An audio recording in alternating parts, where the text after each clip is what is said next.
नीतीश कुमार को ठगने वाला कहने पर जेडीयू का पारा गर्म हो गया है। जेडीयू ने लालू से मांग की है कि वो अपने पार्टी के विधायक भाई वीरेंद्र को पार्टी से निकालें। भाई वीरेंद्र मनेर से विधायक हैं और उन्होंने नीतीश को लेकर परसों कड़ी टिप्पणी की थी। हम आपको भाई वीरेंद्र का बयान भी सुनवाएंगे। उससे पहले देखिए जेडीयू के प्रवक्ता संजय सिंह ने इस मुद्दे पर क्या कहा। 2014 में लोकसभा का चुनाव हुआ, आदरणीय रघुवंश बाबू चुनाव लड़े, हार गए। 2015 में विधानसभा का चुनाव हुआ और महागठबंधन बना। महागठबंधन के नेता नीतीश कुमार जी हुई। ये जो भाई वीरेंद्र हैं पहले समता पार्टी से मिले हुआ करते थे। 2015 में भाई वीरेंद्र नीतीश कुमार जी के चेहरे पर फिर से लोकतंत्र के पवित्र मंदिर में जाने का उनका इजाज़त मिला। नीतीश कुमार जी के चेहरे पर ये लोग जो नेता हैं, जो बयान बहादुर हैं, तो अगर नीतीश कुमार जी का चेहरा नहीं होता तो इनकी औकात का पता चल जाता।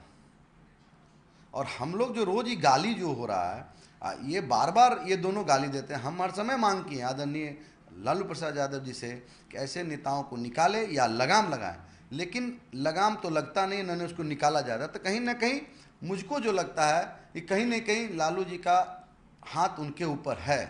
अन्यथा अगर हाथ नहीं है तो फिर से वो बयान कैसे दे रहे हैं।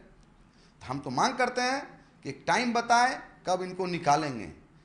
हम लोग हाथ में चूड़ी नहीं पहने, हमको भी गाली देने आता है, लेकिन जिस दल से हम आते हैं उसके राष्ट्रीय अध्यक्ष नीतीश कुमार जिनका संस्कार हम लोग को सिखाता है कभी भी अमर्यादित भाषा का प्रयोग न करें। ये जो सर के ऊपर से पानी गुजर रहा है और ये महागठबंधन में कहीं ना कहीं ये दरार पैदा करने का एक नया शिगुफा ये लोग जो तय किए हैं, अब उनको तय करना है कैसे नेताओं को। ये सवाल उठना लाजमी है कि क्या ऐसे में महागठबंधन के खत्म होने की उल्टी गिनती तो नहीं शुरू हो गई है। ये पूरा विवाद कहां से शुरू हुआ और कहां था भाई वीरेंद्र, और क्या कहा था भाई वीरेंद्र ने जिसके बाद आरजेडी और जेडीयू में इतना झगड़ा बढ़ गया। आइए देखते हैं। नीतीश जी ऐसे लोग हैं, कोई सगा नहीं जिसको ठगा नहीं। नीतीश जी हमेशा लोगों को मूर्ख बनाने का कोशिश करते हैं, लेकिन इस बार वो घेरे गए हैं। नीतीश को ठगने वाला बता रहे भाई वीरेंद्र पटना के मनेर से विधायक हैं।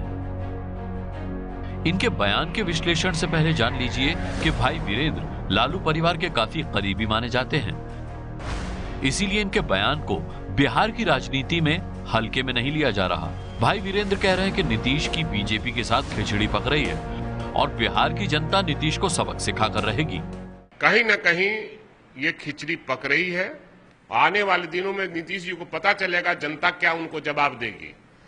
खिसियाई बिल्ली खम्मा नोचे वाली हाल है, इसलिए उन्होंने इस तरह का आवाज किया है। बिहार की बेटी के साथ नाइंसाफी करेंगे तो बिहार के लोग भी इनके साथ नाइंसाफी करेंगे।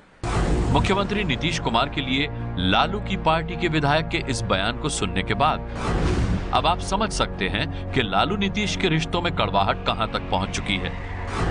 इस कड़वाहट को और करीब से समझने के लिए बीजेपी नेता सुशील मोदी का ये बयान सुन लीजिए।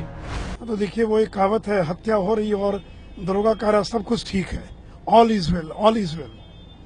तो ऑल इज वेल के पीछे क्या हो रहा तो दुनिया देख रही है। ऑल इज वेल और अगल बगल में बैठ कर 1 घंटे में कोई बातचीत नहीं कर रहे हैं, छोड़ने तक गेट तक नहीं आए। सुशील मोदी की बात में इसीलिए भी दम दिखता है क्योंकि परसों लालू के घर से निकलते ही उन्हीं के गेट पर नीतीश ने हमला बोला था। इस दौरान लालू या उनके परिवार का कोई सदस्य उनके साथ नहीं था। नीतीश ने उस दिन ही अपने बयान से भविष्य के संकेत दे दिए थे। विपक्ष की यूनिटी तो जरूर करनी चाहिए और विपक्ष की यूनिटी करके 2019 के जीत की रणनीति तैयार करनी चाहिए। शुरुआत ही कर दिया आपने हार की रणनीति। अरे जीत की रणनीति बनाइए। ये कौन सी रणनीति है जिसका परिणाम ज्ञात है। नीतीश के पाला बदलने की चर्चा इसलिए भी है क्योंकि पिछले महीने राष्ट्रपति चुनाव के लिए सोनिया के बुलावे पर दिल्ली वो नहीं गए थे, जबकि अगले ही दिन पीएम मोदी से मिलने दिल्ली आ गए। पहले भी उनके अमित शाह से मिलने की खबर एक बार आ चुकी है। देने वाले तो अंदर की खबर यहां तक दे रहे हैं कि घोटाले से घिरे लालू परिवार को लेकर नीतीश काफी परेशान है, लेकिन अभी वेट एंड वॉच की स्थिति में है। वैसे लालू की ओर से तो मोर्चा खुल चुका है।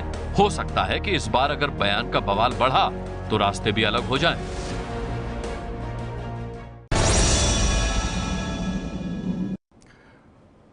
तो जुबानी जंग तो दोनों पार्टी के नेताओं में शुरू हो चुकी है। खुद लालू के बेटे और बिहार के डिप्टी सीएम तेजस्वी यादव ने फेसबुक पर दिल की बात के जरिए नीतीश पर बिना नाम लिए निशाना साधा है। क्या कहा है आप देखिए। विपक्षी पार्टियों को महसूस करना होगा कि राजनीति एक अंशकालिक काम नहीं हो सकती। तेजस्वी कहते हैं कि आप शाम में 2 घंटे खेलें और बाकी समय विश्राम करें। इस तरह की राजनीति नहीं हो सकती। हम में से अधिकांश दलों को सोचना होगा कि अवसरवादी व्यवहार या राजनीतिक जोड़तोड़ से तात्कालिक लक्ष्य हासिल कर सकते हैं। सरकार बनाया बिगाड़ सकते हैं, लेकिन लोकोन्मुख राजनीति की चादर बड़ी होनी चाहिए। इतिहास हर पहलू को संजीदगी से देखता है। और आज नीतीश कुमार पर कांग्रेस ने भी हमला बोला है। अगर मीरा जी रोकती थी और कम बोलने देती थी, आज तो बोलने ही नहीं दिया जाता है। तो ये कांग्रेस पार्टी के बराबर कोई डेमोक्रेट आज तक पैदा नहीं हुआ है और बीजेपी के बराबर कोई डिक्टेटर पैदा नहीं हुआ। ये है एबीपी न्यूज़, आपको रखे आगे।